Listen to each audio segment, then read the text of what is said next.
Selamat mendengarkan podcast ini.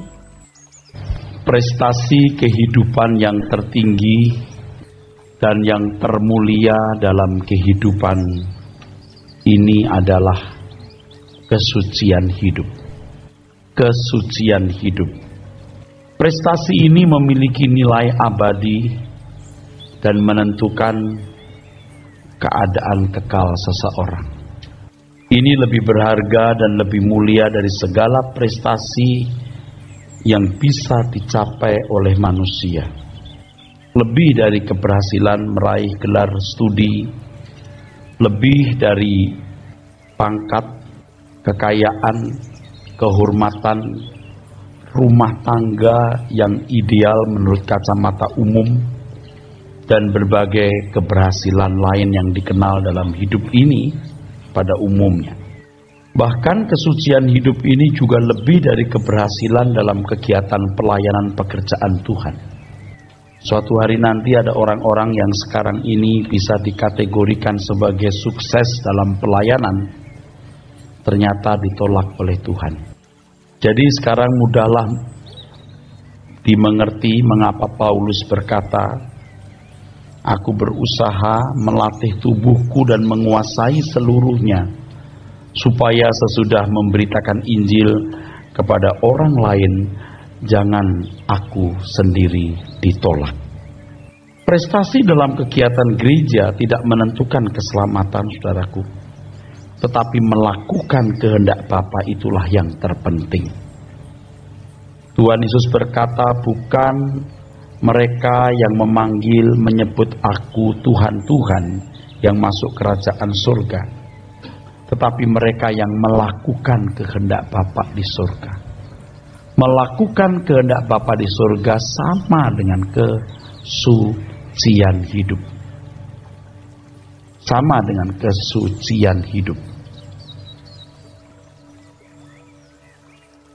Segala keberhasilan yang dikenal manusia, saudaraku sekalian, pada umumnya adalah keberhasilan yang dinikmati sesaat selama hidup di dunia ini.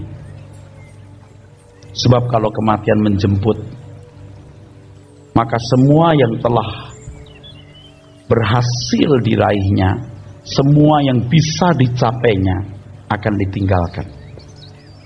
Itulah sebabnya Tuhan Yesus berkata, apa gunanya seorang memperoleh seluruh dunia tetapi kehilangan nyawanya, dan apakah yang dapat diberikannya sebagai ganti nyawanya? Nyawa dalam teks aslinya adalah psuke atau jiwa. Dalam jiwa ada pikiran, ada perasaan, ada kehendak. Jadi saudaraku sekalian, kita melihat berpuluh-puluh tahun orang mengejar apa yang disebut sebagai keberhasilan, dan untuk itu melibatkan sepenuhnya pikiran, perasaan, dan kehendak. Tetapi akhirnya semua harus ditinggalkan, tidak setitik pun dibawa dalam kekekalan. Ini tragis. Berpuluh-puluh tahun mengejar apa yang disebut sebagai keberhasilan, apa yang disebut sebagai prestasi, tetapi semua yang dilakukan itu seperti menjaring angin. Pengkhotbah pasal 1 ayat 14 mengatakan kesia-siaan di atas segala kesia-siaan. Semua yang dilakukan manusia dengan jerih lelah, dengan menumpahkan keringat, sia-sia. Hanya orang-orang yang tidak berakal yang melakukan kebodohan ini. Tetapi ironisnya, sebagian besar manusia memiliki gaya hidup yang salah ini. Kasihan sekali saudara, kalau kita tidak mau merubah gaya hidup kita, kalau kita tidak mau bertobat dengan sungguh-sungguh, kita akan kehilangan kesempatan ini untuk selama-lamanya. Gereja harus menyuarakan hal ini dengan tegas. Gereja harus menyuarakan hal ini dengan jelas. Sebab dalam kenyataan hidup ini jarang sekali dijumpai seseorang yang memiliki kerinduan yang kuat untuk memiliki kesucian, untuk memilih kesucian, untuk memilikinya. 1 Petrus pasal 1 ayat 16, Tuhan berkata, Kuduslah kamu sebab aku kudus. Kuduslah kamu sebab aku kudus. Nah, banyak orang yang menganggap kesucian hidup adalah sesuatu yang sangat tinggi untuk bisa diraih. Rasanya mustahil atau setengah mustahil untuk bisa dicapai. Benarkah demikian, saudaraku? Kalau kesucian tidak mungkin bisa diraih, kalau kesucian seperti yang dikehendaki Tuhan mustahil dicapai, maka tidak akan ada perintah yang mengatakan, kuduslah kamu sebab aku kudus. Tidak mungkin ada firman yang mengatakan, bersihkan dirimu dari segala kenajisan supaya aku menyambut engkau sebagai anak-anakku laki-laki dan anak-anakku perempuan. Saudaraku sekalian, jadi orang percaya itu sangat dimungkinkan untuk bisa mencapai kesucian seperti yang dikehendaki Tuhan. Sesuatu yang mustahil menjadi tidak mustahil jikalau Tuhan berkarya dalam hidup seseorang. Matius 19 ayat 26. Yang mustahil bagi manusia tidak mustahil bagi Allah. Ketidakmustahilan yang ditulis Alkitab bertalian dengan kemungkinan memiliki kehidupan yang berkualitas, kehidupan yang sesuai dengan kehendak Allah, lebih dari sekedar melakukan hukum-hukum, tetapi melakukan apa yang Tuhan ingini, melakukan apa yang Tuhan kehendaki. Tapi sayang sekali ayat ini telah didevaluasi, didegradasi. Tidak ada yang mustahil bagi Tuhan digunakan untuk hal-hal yang bertalian dengan pemenuhan kebutuhan jasmani. Itu degradasi. Fokus manusia, fokus orang percaya, fokus orang Kristen diarahkan kepada satu tujuan yang keliru. Justru mestinya Matius 19 ayat 26 itu ditujukan, saudaraku sekalian, untuk hal kesucian hidup, untuk hidup yang berkualitas, lebih dari sekedar menjadi orang beragama yang tahu hukum-hukum dan melakukan hukum-hukum. Dimampukan untuk menjual segala milik, membagikan kepada orang miskin, lalu mengikut Tuhan Yesus. Lepaskan dari segala belenggu dan ikatan dalam jiwa, lalu belajar karakter ilahi. Nah, nanti saya akan menjelaskan bahwa kesucian itu ya karakter ilahi itu, saudaraku. Nah, saudara melihat orang suci itu bukan sekedar orang-orang baik yang melakukan hukum, tapi orang yang memancarkan kelemah lembutan Allah, ketulusan hati Tuhan, kemurnian hati Tuhan. Kalau seseorang sudah berpikir dan beranggapan bahwa untuk mencapai dan memiliki kesucian adalah sesuatu yang tidak mungkin, maka seluruh saraf, seluruh ruang jiwa kita diracuni oleh pikiran tersebut, pikiran yang salah itu. Sehingga seseorang tidak memiliki gairah atau spirit untuk bergumul dan berjuang mencapai kesucian Tuhan. Nah, bagaimana pekerjaan iblis dalam gereja? Ya tadi itu, ayat yang mengatakan tidak ada yang mustahil bagi Tuhan, mestinya dikenakan untuk masalah bagaimana memiliki hidup yang berkualitas, diarahkan untuk pemenuhan kebutuhan jasmani. Ini degradasi, ini degradasi. Ini pemerosotan, ini kemerosotan atas ayat yang begitu bernilai. Ini juga berarti satu pemerkosaan teks. Pemerkosaan teks. Coba kita lihat Matius 19 ayat 26 itu, saudara.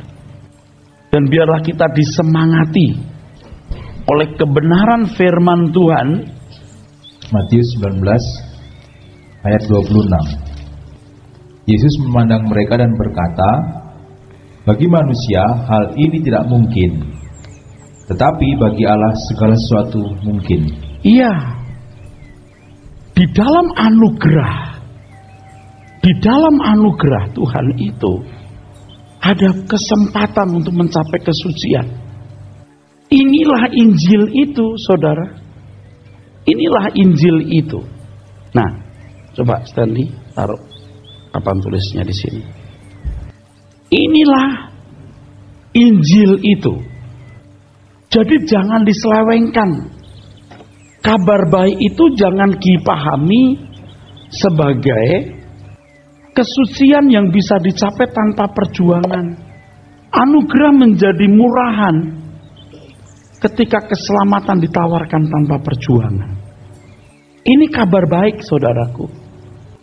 Kalau orang miskin, melarat, banyak hutang, lalu dikasih kabar, you dapat berlian 100 karat, tapi ada di atas gunung. Itu kabar baik enggak? Kabar baik, tapi harus naik gunung. Naik gunungnya tidak boleh diperhitungkan sebagai jasa. You enggak beli, you hanya merespon. Itulah sebabnya, saudaraku sekalian, kata exousia di Yohanes pasal 1, 12, 13 itu harus dipahami sebagai hak, right, hak. Di situ ada penebusan. Kita dibebaskan dari pemilikan kuasa gelap. Tuhan memberikan Roh Kudus. Ini kelengkapan. Tuhan memberikan firman. Tuhan menggarap kita melalui segala keadaan. Dan tentu pemeliharaannya.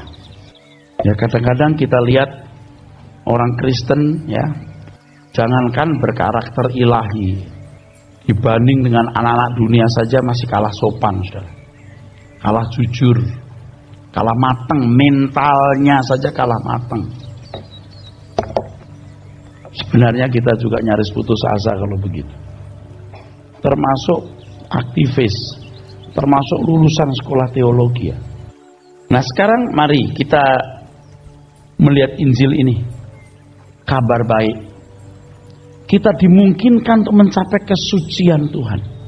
Pesimistis, tidak semangat dan tidak percaya bisa mencapai kesucian Tuhan itu akan membelenggu seseorang sehingga orang itu terus-menerus pada level yang tidak bergerak naik. Jiwanya telah dikunci dengan pandangan salah tersebut. Dan seringkali pesimistis ini juga didorong oleh berbagai faktor. Pesimistis itu didorong oleh berbagai faktor, ya. Di antaranya adalah kesan yang ditangkap dari pembicara seolah-olah untuk memiliki kesucian itu perlu karunia khusus. Seolah-olah untuk mencapai kesucian itu perlu karunia khusus.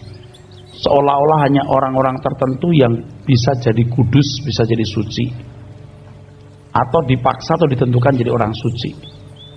Atau karena ya mental block itu karena memiliki persepsi bahwa kalau rohaniwan itu punya standar A, kalau jemaat standar B.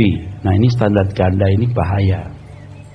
Semua kita mendapat firman di 1 Petrus 1 ayat 16 itu. Coba dilihat. Coba 1 Petrus 1 ayat yang ke-16. Sebab ada tertulis, kuduslah kamu sebab aku kudus. Kuduslah kamu sebab aku kudus. Menganggap hidup dalam kesucian seperti yang Bapa kehendaki adalah hal yang tidak mungkin dilakukan. Merupakan sikap menuduh Tuhan sebagai Tuhan yang tidak bijaksana. Tuhan yang fatalistik. Tuhan yang omong besar. Sekaligus tidak realistis. Memandang Tuhan seolah-olah menjebak manusia dengan kehendaknya bahwa manusia harus kudus seperti Dia kudus, sementara manusia tidak mampu mencapainya. Dengan demikian, Tuhan seperti mencari-cari alasan untuk membuang manusia ke dalam api kekal atau neraka. Sebab kalau tidak punya alasan Tuhan membuang manusia ke neraka, Tuhan tidak bisa membuang ke neraka. Saudara mengerti maksud saya?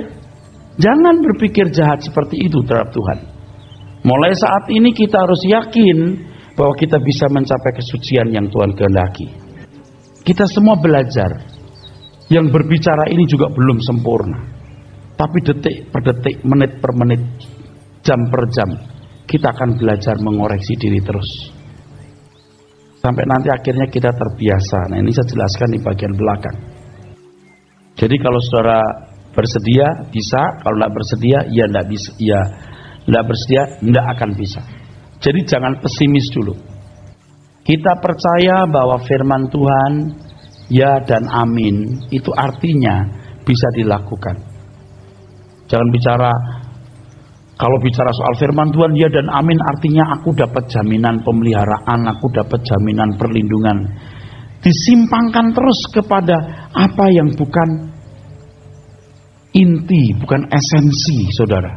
Tuh lihat tuh penyesatan di dalam gereja itu. Firman-Mu ya dan amin, maksudnya apa? Aku percaya. Artinya bahwa Tuhan menjamin berkat pemeliharaan, kemenangan telah Kau jamin. Jadi seperti begini, mama papa sediakan makanan di ruang makan. Papa mama telah menyediakan itu, menjamin. Jadi anak tidur saja buka mulut kenyang. Enggak kan? Enggak. Dia harus keluar dari kamarnya. Kalau ruang makan lantai 2, dia harus naik ke lantai 2. Apalagi kalau makan masih harus dimasak, dia harus masak. Jangan pesimis. Yang pertama, saya mau ulangi lagi, prestasi tertinggi adalah apa, saudara? Hidup dalam kesucian. Hidup dalam kesucian. Ini prestasi tertinggi. Ini prestasi tertinggi. Tidak ada yang lebih tinggi dari hal ini, saudaraku, ya. Dan Tuhan sendiri yang berkata dalam 1 Petrus pasal 1 ayat yang ke-16, kuduslah kamu sebab aku kudus. Kenapa menghubungkan kekudusan Tuhan dengan kekudusan kita? Sebab kekudusan yang dikehendaki Tuhan itu harus kekudusannya, bukan kekudusan standar kita, standar Tuhan. Makanya kalau saudara mau memenuhi hidup dalam kesucian ini, harus belajar terus mengerti kehendak Tuhan, apa yang baik, yang berkenan, dan yang sempurna. Itu tidak bisa diraih dalam satu hari. Kalau saudara diberi waktu 700 tahun, belum tentu waktu itu cukup. Tuhan hanya memberikan 70 tahun dan Tuhan anggap itu cukup. 700 tahun tidak cukup kalau Anda malas, lambat. Tapi 70 tahun bisa kalau kita sungguh-sungguh. Nah, yang saya khawatir adalah banyak bapak ibu yang sudah usianya cukup panjang tetapi telah menyia-nyiakan waktu dengan percuma. Nah, itu mengerikan. Itu mengerikan, saudaraku. Mengerikan. Oke, 1 Petrus pasal 1 dari 13 sekarang kita baca. 1 Petrus 1 ayat 13. Ya. Sebab itu siapkanlah akal budimu, waspadalah dan letakkanlah pengharapanmu seluruhnya atas kasih karunia yang dianugerahkan kepadamu pada waktu pernyataan Yesus Kristus. Pernyataan. Coba ulangi kalimatnya. Dan letakkanlah pengharapanmu seluruhnya atas kasih karunia yang dianugerahkan kepadamu pada waktu pernyataan Yesus Kristus. Ya, terus. Hiduplah sebagai anak-anak yang taat dan jangan turuti hawa nafsu yang menguasai kamu pada waktu kebodohanmu. Tetapi hendaklah kamu menjadi kudus di dalam seluruh hidupmu, sama seperti Dia yang kudus yang telah memanggil kamu. Sebab ada tertulis, kuduslah kamu sebab aku kudus. Nanti kalau saudara membaca 17 nyambung, kamu jadi anak sekarang hidup dalam ketakutan selama kamu menumpang di dunia. Nah, Apa artinya ini, saudaraku? Nasihat untuk memiliki kekudusan seperti kekudusan yang Tuhan kehendaki atau seperti kekudusan Tuhan sendiri, diawali dengan nasihat agar orang percaya menaruh seluruh pengharapan atas kasih karunia yang akan dianugerahkan kepada orang percaya pada waktu kedatangannya, penyataannya, epifanenya, bukan pernyataan, penyataan. Pada waktu ia menyatakan diri, pada waktu ia menyatakan diri. Ini berarti tidak ada yang lebih kita nantikan dalam hidup ini, tidak ada yang lebih kita harapkan daripada kedatangan Tuhan kedua kali. Pada waktu itulah Tuhan akan mengaruniakan kemuliaan bersama dengan Dia dalam kerajaan surga. Itu harus jadi pengharapan yang kuat. Sekarang kalau jujur, saudaraku, mungkin banyak harapan-harapan yang ada dalam hati saudara. Belum punya rumah, berharap punya rumah. Belum punya kendaraan, berharap punya kendaraan. Gaji belum cukup, berharap gaji naik, ya. Bukan keliru. Tetapi kalau kita menenggelamkan pengharapan utama yang harus kita miliki dengan pengharapan-pengharapan seperti itu, kita tidak akan punya gairah yang menyala untuk hidup dalam kesucian Tuhan. Nggak akan punya gairah yang menyala. Nah, di sini kita menemukan bahwa keinginan mata, ya, keinginan daging, keangkuhan hidup itu membuat gairah untuk mencapai kesucian padam. Mengerti kan? Tuhan bicara asal ada makanan pakaian cukup. Mengerti kan kita akhirnya? Kumpulkan harta di surga bukan di bumi. Mengerti kan? Iya, sebab kalau kita tidak menaruh harapan kita pada penyataan kedatangan Tuhan, pada kedatangan Tuhan yang kedua kali, kita tidak punya gairah untuk hidup suci dengan benar. Dengan demikian, seseorang tidak akan sungguh-sungguh memiliki hasrat untuk hidup dalam kesucian Tuhan kalau tidak menaruh pengharapan tersebut. Percuma nasihat diberikan kepada orang percaya, percuma khutbah disampaikan kalau orang memang tidak mau menaruh pengharapan itu dalam hatinya. Inilah jawaban dari pertanyaan mengapa seseorang tidak berniat untuk mencapai hidup dalam kesucian Tuhan. Sebab tidak menaruh pengharapan atas kasih karunia yang akan dianugerahkan kepada orang percaya pada waktu kedatangannya. Nah, ada satu ayat yang kita akan baca, 1 Yohanes pasal 3 ayat 1-3. Ayat ini penting untuk dibaca. 1 Yohanes pasal 3 ayat 1-3. 1 Yohanes pasal 3 ayat 1-3. Lihatlah betapa besarnya kasih yang dikaruniakan Bapa kepada kita, sehingga kita disebut anak-anak Allah. Dan memang kita adalah anak-anak Allah. Karena itu dunia tidak mengenal kita, sebab dunia tidak mengenal Dia. Saudara-saudaraku yang kekasih, sekarang kita adalah anak-anak Allah, tetapi belum nyata apa keadaan kita kelak. Akan tetapi kita tahu bahwa apabila Kristus menyatakan dirinya, Kristus menyatakan diri, penyataan, terus kita akan menjadi sama seperti Dia, sebab kita akan melihat Dia dalam keadaannya yang sebenarnya. Kita akan melihat Dia dalam keadaannya yang sebenarnya, kemuliaan itu. Hari ini orang tidak merasa butuh, hari ini orang tidak merasa perlu. Dan jangan saudara pikir saya itu dari dulu sudah punya perasaan seperti ini. Maksud saya gini, jangan saudara pikir setelah jadi pendeta saya sudah punya satu gairah untuk bagaimana punya tubuh kemuliaan. Dulu kurang. Apalagi pada waktu saya terlena dengan banyak hal. Tapi ketika Tuhan pulihkan hidup saya mau bertobat dari waktu ke waktu. Saya baru ngerti atau lebih menghayati apa artinya kita akan menerima kemuliaan bersama-sama dengan Dia. Di mana ada hartamu, di situ hatimu. Kita mulai menggeser hati kita ke sana. Itu luar biasa. Dan itu menjadi pemicu kita ingin memiliki kesucian hidup. Terus setiap orang yang menaruh pengharapan itu kepadanya menyucikan diri sama seperti dia yang adalah suci. Ya, menyucikan dirinya sama seperti dia yang adalah suci. Dunia ini, saudaraku, dunia hari ini telah membuat manusia dipenuhi dengan berbagai keinginan, terutama kekayaan. Pengharapan manusia ditaruh pada kekayaan dunia dan segala kesenangannya. Yang menjadi mimpi adalah uang banyak, rumah besar, mobil mewah, terhormat di mata manusia, anak berhasil dalam studi, jodoh yang sesuai dengan selera, dan lain sebagainya. Bukan berarti memiliki hal-hal itu salah.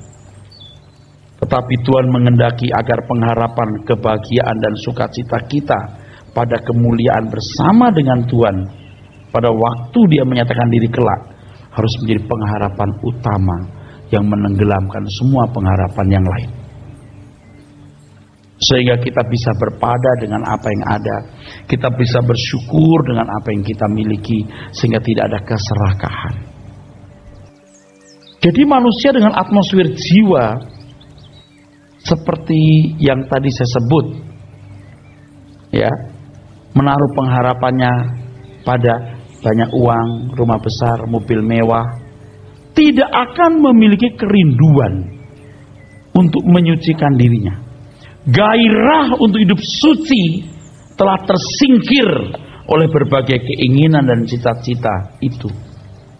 Maka keinginan daging, keinginan mata, keangkuhan hidup bukan berasal dari Bapa.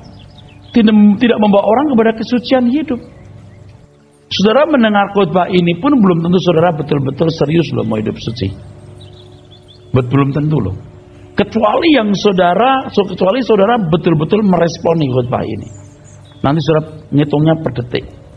Setiap langkah yang kulakukan, setiap kata yang saya ucapkan, setiap tindakan yang saya perbuat, setiap gerak pikiran perasaan saya berlatih. Kita belajar. Nanti asik, hidup kita jadi menarik. Hidup kita jadi asik, saudaraku. Walaupun kita masih bisa salah. Aduh, sudah salah lagi ini ya, lalai. Kita minta ampun, kita belajar lagi. Hitungannya per detik. Sampai pada satu taraf di mana semua yang Anda pikirkan, semua yang Anda ucapkan, semua yang Anda lakukan bersedia dilihat orang, bersedia diketahui orang. Dan itu pasti mempermuliakan Tuhan. Kalau Anda masih tidak bersedia, berarti ada sesuatu yang tidak. Nah, sekarang berani enggak gitu? Tidak menaruh pengharapan, kebahagiaan, kesenangan kepada hal-hal dunia. Dipindahkan dari perkara-perkara dunia, dipindahkan kepada para surgawi. Ya, ini banyak orang nggak siap, nggak berani, nggak siap. Tapi kalau sekarang tidak siap, mau kapan, sudah? Ya, mau kapan? Jadi yang kita lihat sekarang ini, yang boten-boten, yang enggak yang diurus, saudaraku. Sedangkan hal yang memiliki nilai kekal, nilai permanen, jauh lebih mulia, lebih agung tidak dipikirkan. Banyak waktu yang terbuang sia-sia. Banyak potensi yang terbuang sia-sia, yang tidak membawa orang kepada kekudusan Tuhan. Sesungguhnya betapa berharganya hal ini. Dari tadi saya sudah katakan, lebih dari segala kekayaan, popularitas, kehormatan, gelar, dan pangkat, dan lain sebagainya. Kesucian hidup harus menjadi obsesi kita, kerinduan kita, cita-cita kita, goal dalam hidup ini. Jadi bila ada hal lain yang dianggap lebih bernilai dari hal ini, maka itu berarti suatu penyimpangan, ketidaksetiaan kepada Tuhan, atau bisa dikatakan perselingkuhan. Seharusnya tidak ada hal yang kita anggap lebih penting dari hal ini. Seharusnya. Tidak ada hal yang kita anggap lebih penting dari ini. Ingat, jangan menukar hak kesulunganmu dengan semangkok makanan. Saudara memiliki hak kesulungan, punya ini semua. Tapi waktu untuk mendengar firman hanya untuk membaca novel, bukan tidak boleh baca novel. Waktu untuk berseru Roh Kudus hanya untuk nonton TV. Ini kan sempiring makanan. Memang tidak serius mau sekolah. Memang tidak serius mau sekolah. Memang tidak serius mau dididik.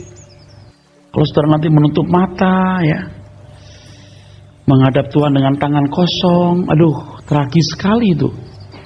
Biar saudara punya kekayaan separuh kota Jakarta juga tragis. Tragis. Saya berharap semua orang yang mendengar suara kebenaran ini disiumankan, dijagakan, disadarkan. Nah, sekarang masalahnya suci itu apa? Jadi tadi kita bilang suci itu apa? Dalam bahasa Ibrani, suci itu kados. Kados. Dalam bahasa Yunaninya hagios. Ini memiliki kesamaan pengertian walaupun tidak sama persis. Kados artinya dipisahkan dari yang lain untuk digunakan. Dipisahkan dari yang lain untuk digunakan. Hagios artinya dipisahkan. Tapi juga artinya berbeda dari yang lain. Jangan diartikan dangkal, saudaraku. Berbeda itu artinya kalau mereka ke rumah ibadah lain, kita ke gereja. Sebenarnya kesucian itu bukan hanya menunjuk keadaan tidak bersalah, seperti pemahaman filsafat, etika atau agama-agama pada umumnya. Sebab di situ kesucian diukur dengan hukum, melakukan hukum. Ya. Kesucian diukur dengan apa? Melakukan hukum. Kekristenan tidak mengenal ini sebenarnya. Tetapi orang Kristen baru boleh ya, sebab masih liar, jadi ya udah ada dididik dulu dengan hukum atau peraturan ya. Hukum bisa menjadi tutor ya. Taurat itu jadi tutor ya, saudaraku sekalian. Taurat itu jadi tutor, tapi tutor sementara. Kalau di kepercayaan tertentu, bayangan orang suci itu orang yang tidak hidup di tengah-tengah masyarakat yang katanya penuh dosa ya. Menyepi di tempat-tempat di mana tidak ada keramaian, kalau bisa tidak menikah atau lajang, tidak memiliki harta, kegiatan hidupnya hanyalah berdoa, meditasi, semedi, ya gitu. Nah, ini jangan sampai meracuni pikiran saudara loh ya, karena saudara tidak hidup di tempat tersembunyi, karena saudara tidak hidup di tempat yang jauh dari keramaian, ada di kota, Anda berkata tidak mungkin bisa hidup suci. Ini racun. Ya. Dalam kekristenan tidak demikian. Kesucian tidak boleh diartikan secara dangkal demikian. Kesucian adalah kehidupan yang sesuai dengan kehendak Bapa. Kesucian apa tadi? Kehidupan yang sesuai dengan kehendak Bapa. Namanya anak sulung, punya karunia sulung roh, kehidupan yang sesuai dengan kehendak Bapa. Ini sekolahnya luar biasa jelimetnya. Jadi ketaatan kita kepada Tuhan sampai kepada hal-hal yang istilah saya detil. Saya sering mendengar orang Kristen berkata, kita harus penuh kasih. Saya yakin dia nggak ngerti kasih itu apa loh. Dia pikir kalau kasih duit ke orang itu kasih. Senyum, nggak marah-marah. Padahal kalau dia mestinya marah, dia nggak marah, salah loh. Berbuat baik itu, memberi duit ke orang itu berbuat baik. Semua tindakan di luar komando Tuhan tidak baik. Dalam kekristenan, kesucian tidak boleh diartikan dangkal ini, ya.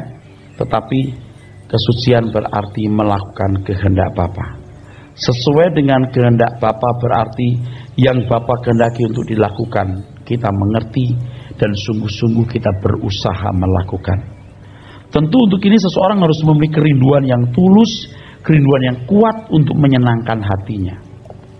Kalau seorang sudah tidak punya kerinduan yang kuat untuk menyenangkan hati Tuhan, nggak bisa. Sebab dia mau menyenangkan dirinya. Bajuku kurang bagus, mobilku kurang enak, rumahku kurang besar.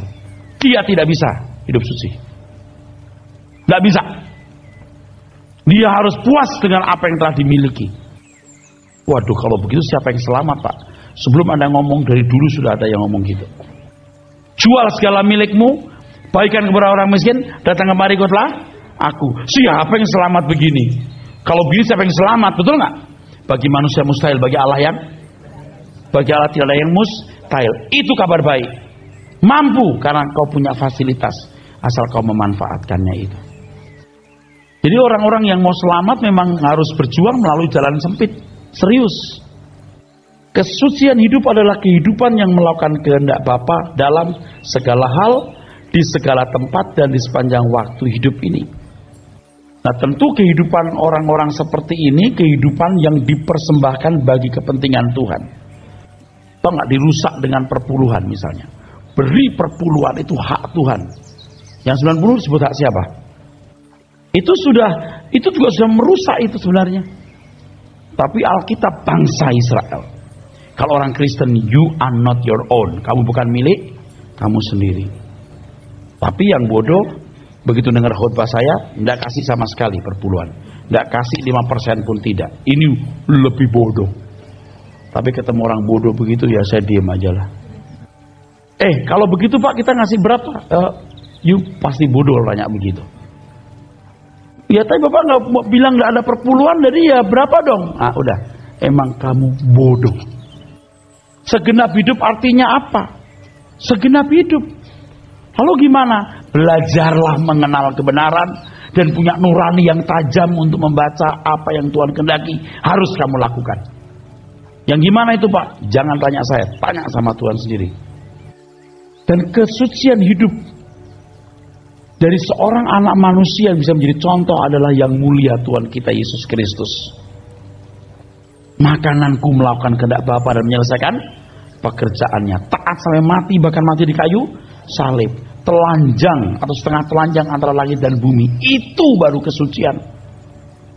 Udah nggak melanggar hukum ini, nggak melanggar hukum itu, ke gereja, tidak menyakiti orang, kasih persembahan dalam jumlah banyak, suci. Sebelum 100% hidupmu dipersembahkan, kamu nyolong. Berarti Pak, kita kasih semua uang saya ke gereja? Tidak. Bagaimana Roh Kudus pimpin? Jadi Tuhan Yesus contoh kehidupan dalam kesucian yang dikehendaki oleh Bapa. Kehidupan yang melakukan kehendak Bapa. Kesucian hidup akan membuat seseorang berwatak Tuhan. Jadi bukan pada cara hidupnya yang nampak tunduk kepada hukum, bukan cara hidup yang nampak hidup dalam peraturan, tetapi spirit lemah lembut, spirit penuh kasih, spirit tulus yang dipancarkannya. Dalam hal ini dibutuhkan kecerdasan roh yang mengenal kebenaran Tuhan, kebenaran Tuhan yang sejati, dan hidup di dalam kebenaran Tuhan yang sejati itu, yang biasanya sangat bersifat batiniah. Nah, kesucian ini harus diperjuangkan, saudaraku. Harus diperjuangkan. Sebab tidak dapat kita miliki dengan sendirinya atau secara otomatis. Coba kalau kita sering berkata, Tuhan telah menyucikan kita dari dosa-dosa kita. Artinya apa? Harus dipecahkan itu. Oh, Tuhan telah mengambil dosa-dosa kita, telah menyucikan kita. Artinya apa? Kalau Tuhan menyucikan kita dari dosa-dosa kita, artinya semua dosa atau dan akibatnya dipikul Tuhan di kayu salib. Amin. Nah, supaya kamu dilayakkan untuk menjadi sekutu Tuhan, kamu harus mengaktifkan Roh Kudus, firman penggarapan Tuhan ini, supaya kamu menjadi kudus seperti aku kudus, kata Bapa di surga. Kalau kamu tidak mau, berarti kamu tidak percaya. Sebab iman tanpa perbuatan seperti tubuh tanpa roh. Nah, kalau saat ini saudara dengan tulus berkata, aku mau Tuhan, segala dosa kesalahan yang telah aku lakukan, aku minta ampun. Tuhan sucikan. Tuhan anggap tidak pernah terjadi dalam hidupmu. Masalahnya ke depannya mau bagaimana? Ke depannya ini loh, respon ini loh. Ya responnya ya saya percaya. Percaya itu bertindak.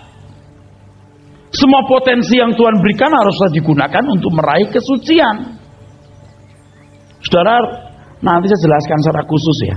Perumpamaan mengenai talenta itu bertalian dengan kesucian hidup atau kualitas hidup yang harus dicapai seseorang. Hanya karena talenta, talent disamakan dengan bakat, jadi rusak. Rusak itu kebenaran Alkitab. Oke dah, kalau talenta artinya bakat silahkan. Tetapi ketika Tuhan berbicara mengenai talenta, itu berarti kemampuan atau potensi orang untuk mengembangkan potensi itu. Apa yang mau dikembangkan? Pintar nyanyi, berorganisasi, mengembangkan bakat-bakat. Kalau orang mengembangkan bakat tanpa memiliki kesucian hidup, apa artinya? Dan ternyata anak-anak setan juga banyak yang mampu mengembangkan bakat lebih dari orang-orang Kristen. Dia maksudnya begini Pak, mengembangkan bakat juga, tapi juga suci juga. Kalau orang punya kesucian yang benar, bakatnya pasti berkembang. Jadi kalau orang sampai tidak mengembangkan potensi dalam dirinya, itu orang malas yang tidak mengembangkan potensi ilahi dalam dirinya. Kalau sampai orang tidak berguna, nyusahkan orang, pasti tidak beres hidupnya. Pasti tidak beres. Pasti tidak beres. Tidak bisa ditolerir orang-orang yang tidak berguna itu. Sebab Tuhan tidak pernah membuat seseorang dari sampah. Semua potensi yang Tuhan berikan harus digunakan, saudaraku sekalian. Harus ada kerinduan yang kuat lebih dari segala kerinduan untuk memahami semua yang Bapa kehendaki atas hidup kita, untuk kita lakukan. Kita berusaha memenuhinya dan menyelenggarakan hidup ini sesuai dengan kehendak Tuhan. Tidak ada hal yang sulit kalau dilakukan dan dibiasakan. Tetapi menjadi sulit, bahkan tidak mungkin bisa dilakukan kalau tidak pernah diusahakan dan tidak pernah dilakukan sebagai kebiasaan. Oleh sebab itu, saudaraku sekalian, langkah kita per detik, per menit, per jam, apakah sesuatu yang kita lakukan sesuai dengan kehendak Tuhan? Saya itu khotbah begini bukan karena saya membaca buku loh. Saya belajar sendiri untuk satu hal ini. Tuhan, bagaimana sih aku bisa hidup suci? Aku mau percepat Tuhan. Aku bisa lawan dagingku, ku matikan dagingku Tuhan. Coba belajar per detik. Nanti lupa lagi saudaraku. Lupa lagi loh. Kok lupa lagi ya? Aduh Tuhan ampun, ini langkah-langkahku di beberapa jam belakangan ini salah. Aku tidak perlu mengucapkan kata-kata itu tadi mestinya, tapi kuucapkan, ampuni aku. Ayo per detik lagi, langkah lagi. Menarik, hidup ini jadi menarik. Waktu Anda turun dari sini, waktu naik lift, Anda mestinya masuk, yang lain nabrak Anda terpaksa keluar lagi. Bilang apa? Sialan, udah salah. Per detik. Waktu ngomong sama orang, oh saudara saya begini-begini, oh saya juga bisa. Duh, saya bisa tuh mau kasih tahu saya bisa atau mau dipuji? Tuh, udah salah lagi. Kerjanya mana? Oh saya di ini, di Rehoboth. Benernya siapa? Pak Eras. Oh saya kenal baik. Bangga itu kenal Pak Eras. Apa sih artinya saya ini? Oh saya stafnya. Waduh, misalnya gitu ya. Kenalkan saya stafnya Pak Eras. Boleh bilang stafnya supaya kalau ada apa-apa bisa lewat saudara. Tapi kalau untuk menunjukkan yang aku ini dekat Pak Eras, itu mah kampungan. Yang itu aja ya udah kampungan, apalagi hal yang lebih besar. Hal itu aja nih kampungan itu. Etika dunia saja udah nggak pantas kita, apalagi kalau dia kehidupan anak Tuhan. Nah perlu bangga untuk hal yang seperti itu. Kami baru datang penginjilan dari Kalimantan. Oh, saya di sana penginjilan dulu tuh ya, penginjilan saya tiap minggu. Wah, tuh ribuan orang. Maksudnya apa sih? Coba hitung per detik langkahmu salah nggak? Sementara khotbah ini pun bisa bikin salah loh saya. Ada bukan perkataan langsung, kesan-kesan yang saya buat dengan kecerdasan yang saya miliki.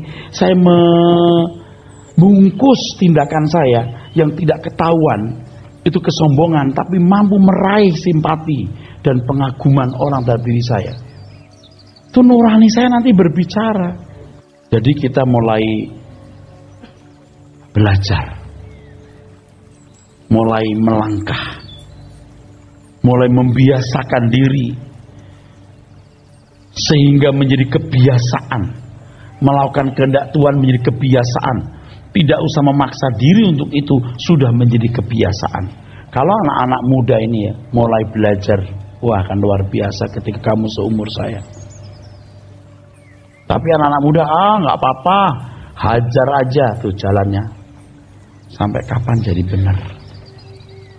Nanti kalau sudah tua susah diperbaiki. Waduh, mestinya dari dini, sejak dini, jauh-jauh hari bisa. Pertanyaan saya, kalau saudara disuruh Tuhan menilai diri sendiri, berapa nilai kesucian saudara? Jangan hanya puas bisa memberikan nilai rendah. Supaya Tuhan gak marah, supaya saya rendah hati, kasih nilai aja lah, min 20. Ya deh 20 dah dari 100 kalau nilainya. Saudara jangan merasa puas bisa kasih nilai rendah diri lalu berhenti sampai di situ. Saya pikir saya nggak tahu. Saya memperhatikan, saya merasa, saya menangkap dalam naluri saya ada orang yang cukup puas dengan memberi nilai rendah dirinya. Berapa nilainya? Jelek Pak, 10. Lalu nggak ada apa-apa tindakannya. Cuman puas memberikan nilai rendah dirinya, udah cukup rendah hati itu. Tapi lebih konyol ada yang sudah 90 lah Pak, ambil 100. Waduh. Wah udah nggak bisa ngomong deh. Ketemu yang begitu saya udah angkat tangan. Saudara sadar nggak kalau saudara sering disuruh ditanya, sudah sempurna belum? Belum. Lalu puas sampai di situ kan? Puas sampai menjawab belum. Supaya sedikit lebih membela diri proses. Kalau saya tanya berapa nilai kesucian saudara, jangan puas sampai memberi nilai rendah, tapi melangkahlah. Katakan saya tidak tahu mungkin Pak, tapi saya pasti masih rendah. Banyak waktu yang saya sia-siakan, banyak tenaga yang saya sia-siakan, tapi saya mau berubah. Amin.